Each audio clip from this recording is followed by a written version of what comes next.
I'm joined here with Erika Sandor from Beading School, and we're delighted to have Erika as an ambassador for International Beading Week. And we're going to be chatting through and asking Erika lots of questions today and finding out more about her beading, her processes and her design, and her likes and dislikes. So let's get started. So looking ahead to the year ahead, Erika, what are your beading hopes and plans for the next year? So, first of all, thank you so much for inviting me today. It is a big honor to be an ambassador of International Beading Week and spreading the word about beading. And well, about my plans and hopes, it's funny to talk about this because just recently some big plans and hopes finally came true, which I have planned for several years actually. So before April this year, you could have known me as Erika, the storytelling jeweler, but I had when I started that brand 5-6 years ago, then I had a very strong need of telling stuff about myself. The storytelling jeweler, that's me, and the website, it was like a place to show my jewelry and write articles. But as time passed, then from this need of showing myself, the focus really shifted towards being part of a community. So I think in April, what happened was that we changed from the storytelling jeweler to beading school by Erika. And I have a feeling that beading school, the intention was that it really tells you more about this amazing community that we have. And together with that big change, a lot has happened. And I'm still kind of in that euphorical state of mind that, yay, it finally happened. And but of course there are more plans for the future and hopes and everything. So we will continue working. What is an absolute priority is to bring fun and inspiring stuff to members of the beading school community and also the whole beading world, of course. So I will continue doing that, both in the Beading School Club on Facebook, on the web page, during International Beading Week, everywhere. So that's an absolute priority. And what really made a huge change in my life during the last year was starting the No One Has to Bead Alone meetings that I do every Friday. So always at the same time, beaders from all over the world come together and we bead together, we work on the same design. And it's wonderful. We know each other. We also always have newcomers too, but during this past year and a half, we got to know each other. It feels like we are together in this, and I want to continue with that, of course. That's wonderful. And I mean, you really have built up an incredible community. I'm always seeing your pictures coming out of your Friday bead-alongs, and you just seem to really inspire people. And I think it's, there's a lot of different kinds of people in beading, and I think having something that anyone can access is really important. And yeah, you should be really proud of everything you've built up there. Well, most importantly, I am really proud of the beaders who show up week by week. We have beaders, we started to bead together in March 2020. I think it was 1 week after the shock of the news that what is happening in the world, or then the first instinct was when the beading classes, the real life beading classes started to be canceled, that we have to do this, to keep everyone mentally sane. That I just need to step up and keep doing this. And most importantly, I am proud of the proud of the beaders who show up every week. We have beaders who barely miss the class during that year and a half. It's amazing. And, you know, it's not only about, sorry, printer. It's not only about beading, but we really got to know each other.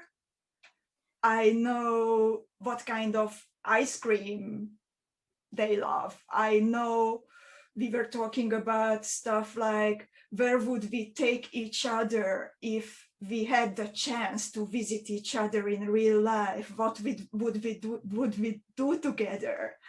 Or just yesterday, we have a member, it's actually two members, sisters, Tanya and Katy, who are also regular beaders with us. And they are both really good beaders, but for some reason they have never tried bead embroidery before, what is one of my favorite things to do. And recently, as I was also teaching month-long classes on bead embroidery in the Seed Beads and More group, they were like allowing the thought that maybe we want to try it, but it started to be a joke that they don't. And yesterday Tanya posted a picture that another regular member in our group, Nitty, from the Netherlands, she put together a starters package for them from like amazing, inspiring material for bead embroidery. And she sent it to Katy and Tanya to finally, you know, push them to try it. And these kinds of things are happening. And it's amazing to see. It's really exciting, isn't it? So for those who don't know, they're live videos. It's you talking and giving demonstrations, but people can get involved by talking in the comments box on Facebook. That's right, isn't it? And they can kind of chat to you and you'll answer questions live through the video. Yeah, so that's usually what's happening. As I want this to be available to as many beaders as possible. That's why I have like a supporting option, when for a small amount of money, someone can buy the tutorial actually and print it and support the broadcast to keep us going.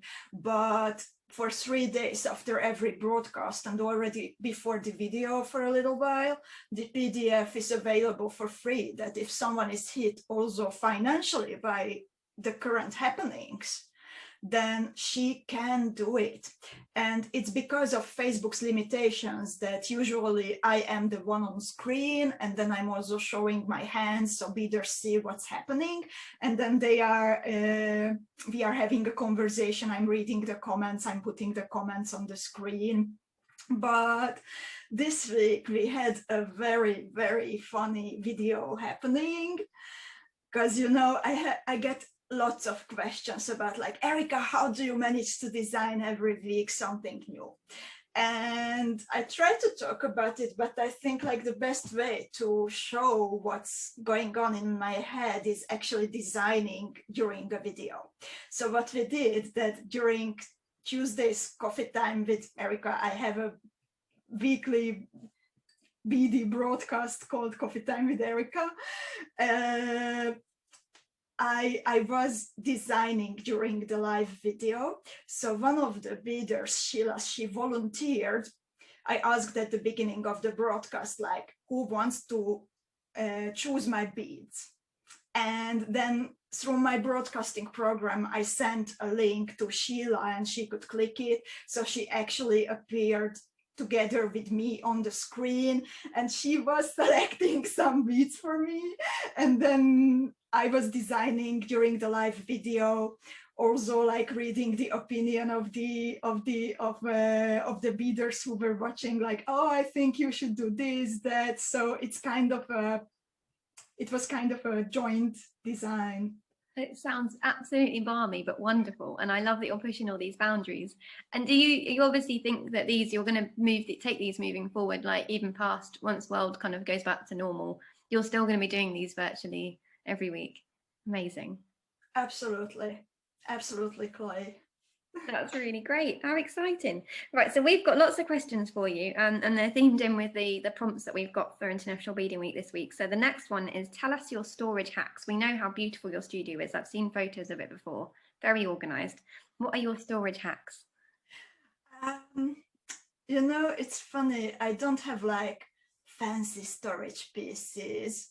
But I have to be very clever with my storage. I live in Amsterdam in the Netherlands. And have you ever been to Amsterdam, Chloe? Once for a work trip for 2 days, but I didn't really get out much past the airport hotel.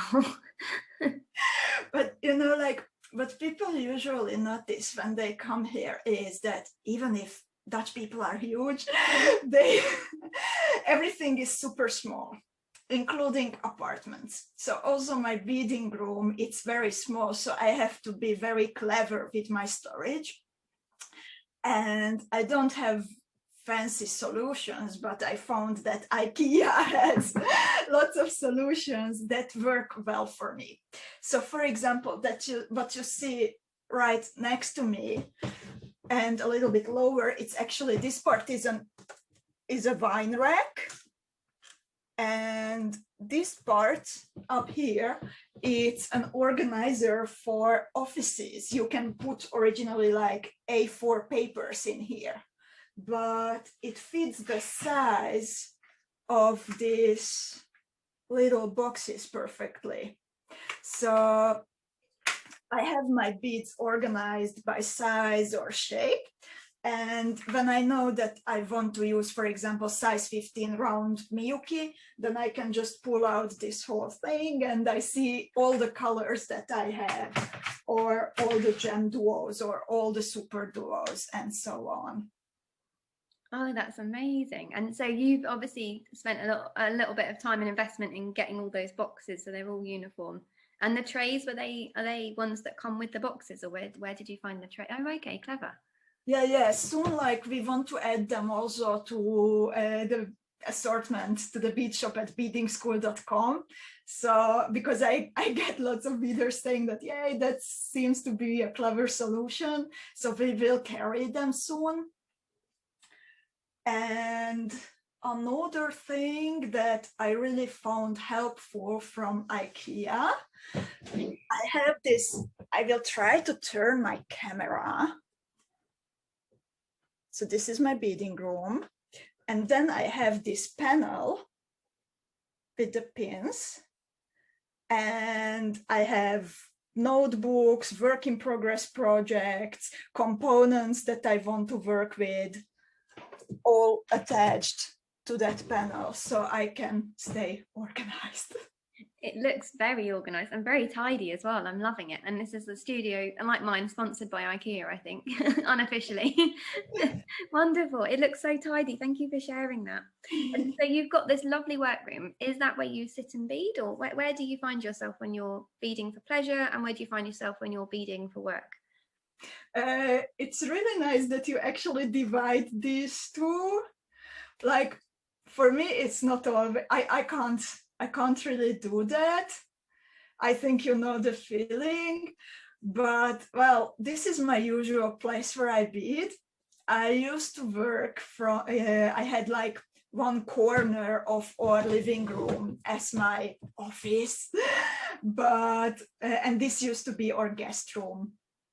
And when lockdown started last year, then my partner and our IT guy, Adam, started to work from home. And actually also we had a flatmate for a year together with her poodle, Edward the poodle, who were occupying this room. So, you know, when at the moment everyone stayed at home, including the poodle, then it got busy.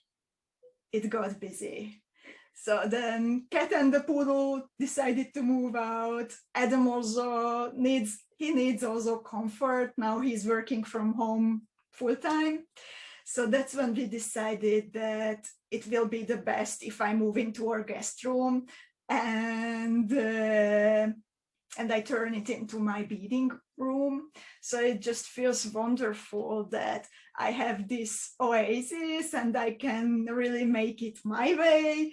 I have this like turquoise drawers and vintage stuff, and I really feel good and inspired when I'm sitting here.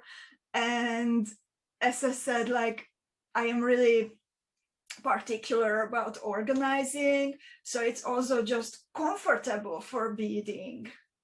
So even if I have an idea during the weekend that I want to bead this or that, then I sneak in and I bead here. But also, thanks to these boxes that I have showed you, I can very easily just grab them and pack them and take them wherever I want to bead. So yes, sometimes I bead in the kitchen or in the living room, but I also really like to go out to bead somewhere. So we live in an area where there are still like these characteristic Amsterdam canals, you know, and there are some benches next to them. So I can go there, put down my bead mat and bead next to a canal looking at the boats. So that sounds amazing. So where's the weirdest place you've ever beaded?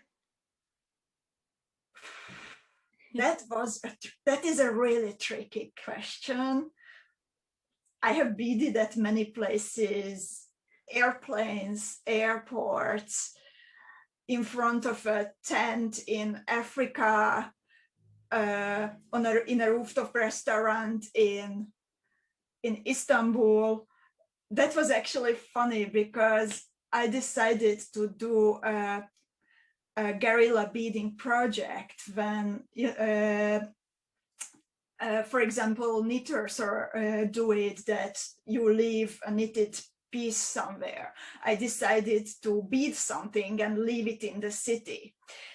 But I wanted it to be like kind of inspired by the city, and I wanted to leave it there as like a gift for the city, which gave me these amazing experiences. So I was beading while on the go. So I was beading everywhere in Istanbul. We sat down for a tea, I was beading. We sat down to have dinner, I was beading. So there were many funny places. But okay, if I have to say like one weird one, then I'm taking beads also. I love biking. It's a hobby that we share with Adam. And I take beads also on our biking holidays. So he's carrying them. And whenever we take a rest, then I can just pour my bead mat and my little Tupperware box full of beads, and I can bead even during biking. Well, not during biking, but when we take a break from biking. That's amazing. I think you're officially a bead addict, Erika. I love it. That's wonderful. So let's do a bead mat spot test. What does your beading mat look like right now? No cheating. Just a moment.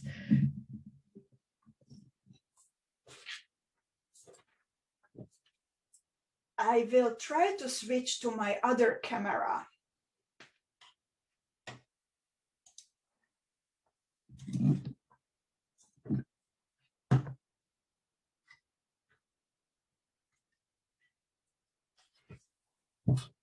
I have two bead mats. One is always, oh, sorry.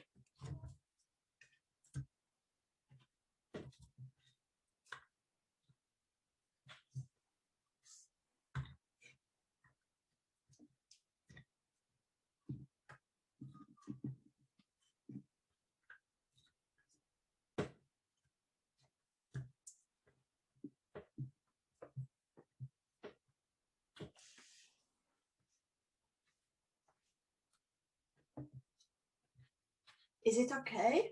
Yeah, that's great. I can see that really nicely. Okay, so usually I have two bead mats.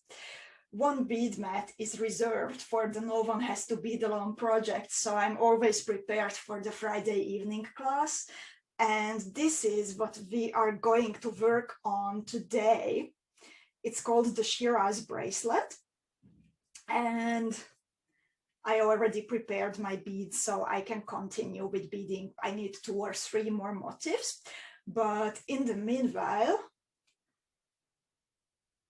I always say the beaders who are participating that the motifs that we bead on Fridays, they are usually not meant to be only one specific kind of jewel, but they can easily turn a bracelet into an earring, or the motif can be used as a pendant or a brooch, whatever. But usually I don't have enough time to do that myself, so I leave it to the beaders who participate.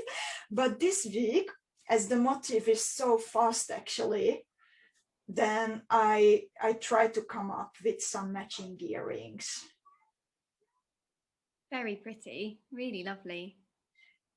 Thank you, Chloe. I will actually, I think I will change. I wanted to try how the cup chain looks like at the bottom, and I'm happy with the technical solution, how I figured it out, but I'm not happy how it looks like at the end. So I will change it and use this solution somewhere else. It's a very tidy mat though. So that's your one for on show. Have you got a personal mat when you're designing? And please tell me it's a bit messier.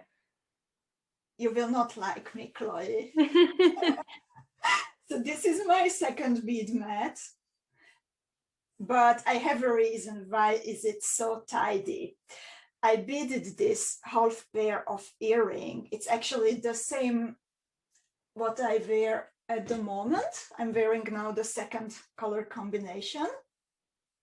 They're beautiful. Thank you. So this was the prototype, and I beaded it during our biking holiday 2 weeks ago. So there I had also the seed beads and everything on my bead mat, of course, but now I want to finish the other half, and I still need to pull my seed beads. I prepared already the bigger components, rhinestones and bugle beads and crystals, but I still need to pour my seed beads. You seem like a very tidy and very organized beader. And what's in the tube? In this one? Oh, it's the tassel. It's the tassel. Oh, okay. It looked like a little tube. I couldn't work out what it was. Oh. Yeah, or tassels, they come in this plastic tube usually, and you can keep it on while you are working, because it can get messy when you attach this peyote stripe, and you can damage the tassel while beading. So what I do is that I try to keep this plastic tube on the tassel for as long as possible, and then my thread doesn't tangle around it. They're very nice tassels. Well, thank you for sharing your mats. That was lovely to see. I'm never going to be able to share mine in public again. It's just too tidy, that one. Let's go back to groups and the kind of community side of things. You've obviously taught all over the place. You've travelled to teach before, obviously lockdown. For you, what do you find are the benefits of beading groups, online versus face-to-face? What for you are the negatives of each one and the benefits? Obviously, you've really built up an online community, but is there anything that you feel is lacking from that you got more from face-to-face? Well, I love both, I have to say, and I am super happy that before lockdown I got to visit Stockholm and the USA and Germany and Italy to meet beaders, and that was an amazing experience, especially like the Stockholm bead along, the Swedish bead along. Do I remember well that you were also visiting Sweden?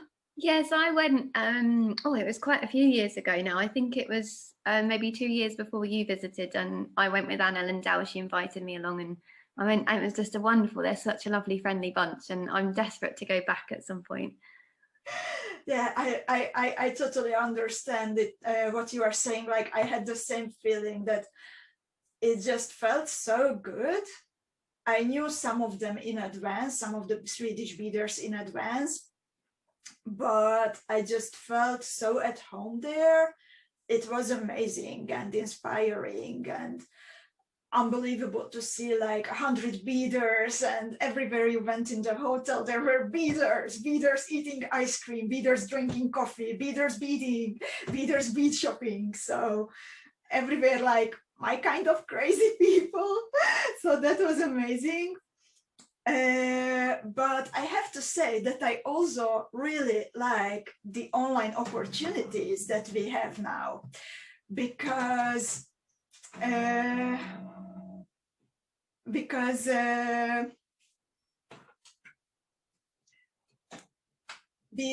during the thanks to the online opportunities, we kind of keep in touch regularly. So you go to Sweden once, you get to meet once for 3 days, and maybe the next year again. But it's not like really keeping in touch like with friends. And thanks to the club we are having, the Facebook group, and the classes, I feel like we are part of each other's lives. That actually, even if we don't see each other, that the relationships that developed, they are a lot deeper than just bumping into each other and bead shopping once together at a fair somewhere. I absolutely agree. I found that as well. And I've been running a kind of free drop-in bead group every other week myself. And I feel like I've got more of a connection with the ladies that I see every couple of weeks. And maybe some people don't come every week, they kind of drop in and out. But I've probably become closer to some of those than people who I'm friends with who live close by or who are coming to my physical group, because I think it's more regular and you're kind of chatting in between on Messenger or sharing pictures with each other, and it enables to kind of keep those friendships going. And I think with a lot of the physical groups that have, the physical bead groups that had to stop, I think without those kind of those check-ins online, you've gone a year without seeing these people in some cases. And it kind of really keeps that relationship and that friendship going. And also from the perspective of a teacher, that when we meet for a class during a fair, then I get to see how they work, how beaders work on one project. Since like classes tends to have like bigger, more time consuming projects, then often I don't even get to see the full result. But by beading together every week, I really, really see how beaders develop their skills, not only just beading a particular jewel, but how they think about putting together colors, how they think about developing. I always encourage them to like take my small motif that I prepare for a Friday evening and try to make it your own. By the colors you choose, by the components you choose, but also like putting several of them together. Try to make it look balanced, try to make it your own. And I really see like so much progress. It's amazing. It's kind of develop as a teacher. It kind of helps you develop as a teacher. Yeah, absolutely. So what's next on your learning wish list? I know us beaders have always got things we want to try, the latest craze or something new. But I think also as designers, we're often trying to learn and develop. And so what's next on your learning wish list? Actually, what I would like to learn is to get better at with my recorded beading videos, not the live ones. That's also like a progress. If I compare the first one to the ones that we are having now, then I see the progress. But what I would really like to improve is the recorded video classes. Also the quality, but also I would like to be more efficient with them. I like also, of course, my favorite thing in what I do is designing and sharing the fun of beading, but I also have this side that I love making illustrations. I love looking into new techie stuff and getting to know, for example, the video editing program. That's also really fun, but for now I'm slow and I want to get better at it. So that is something that I would like to improve. These are some good goals to have.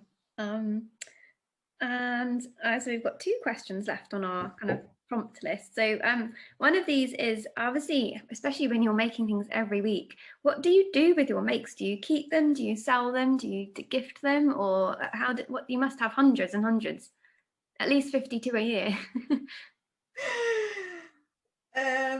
In fact, I have more than 52 a year, because besides the Friday classes, I also design sometimes workshop tutorials, workshop projects, or other tutorials.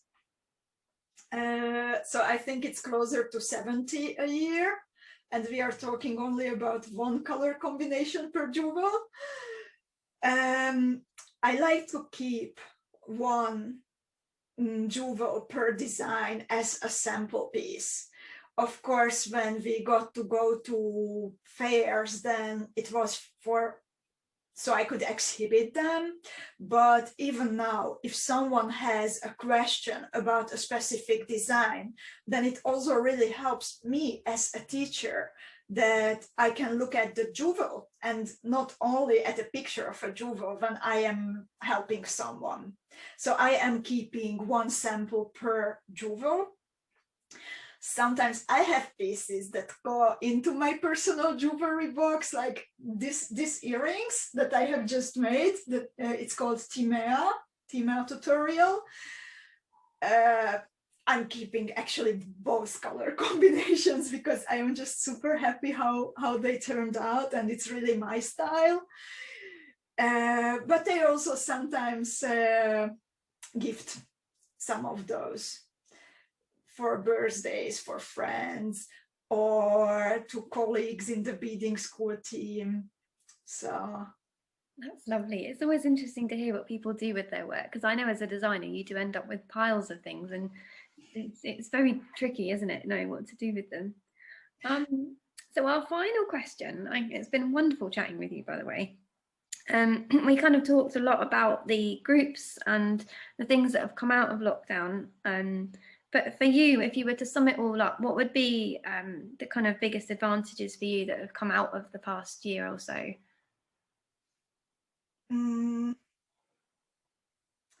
I kind of always knew that beading is therapy. Being creative, it's just a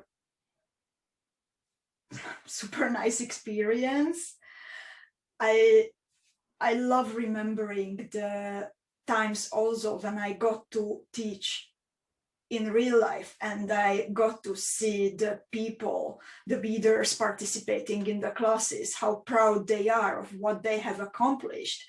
And that is helping to develop how you see yourself, if you are happy with yourself.